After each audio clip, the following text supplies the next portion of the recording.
Goeiedag broers en susters, ek groet julle weer in die mooi naam van Jesus Christus. Ek gaan vandag 'n bietjie met julle praat oor Barabbas. Wie was Barabbas in die Bybel?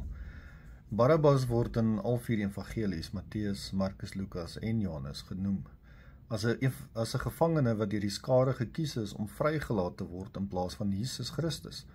Barabbas se vrylating, wat beskryf word as 'n berugte gevangene wat by opstand en moord betrokke was, is deurslagwekkend in die kruisiging narratief, waar die onstuimige politieke en sosiale klimaat van destyds tentoonstel.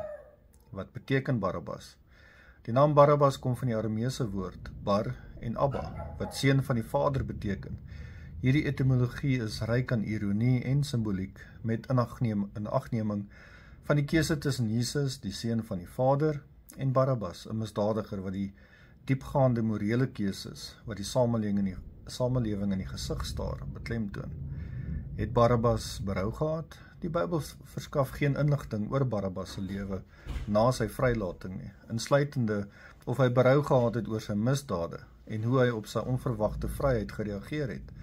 Sy lot bly 'n onderwerp van spekulasie en interpretasie binne teologiese en literêre geleerdes.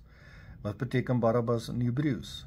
Terwyl Barabbas van Arameese oorsprong is, onderstreep die betekenis daarvan in die konteks van die Hebreëse kultuur die belangrikheid van familieafkoms en identiteit.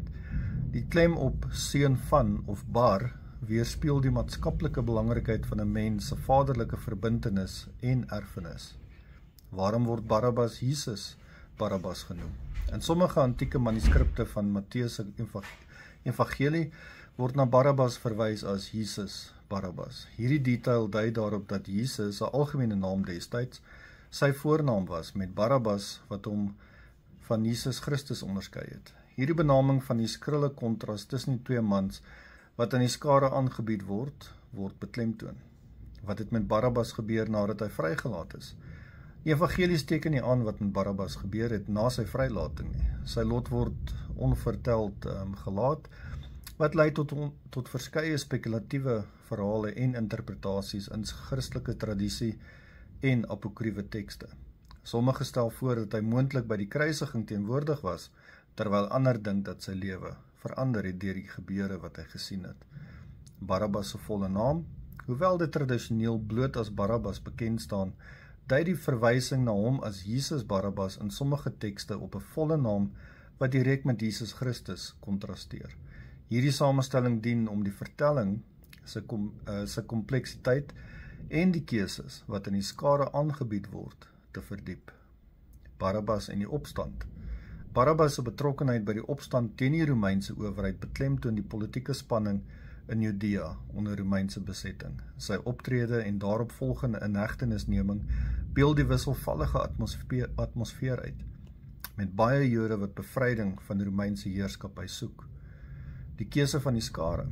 Die keuse van Pontius Pilatus aan die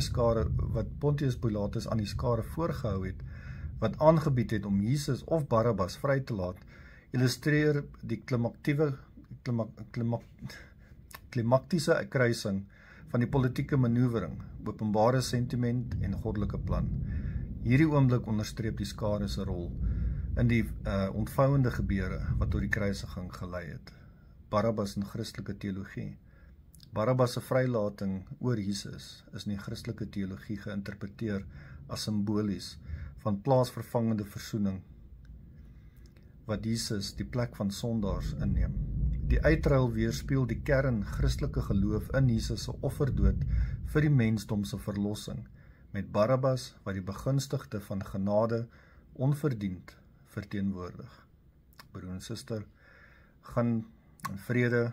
Ek hoop julle het 'n wonderlike dag en ek bid die vrede van Christus oor julle elkeen. Dink aan julle, ek bid vir julle, wees sterk en volmoed. Gaan in Jesus naam. Amen.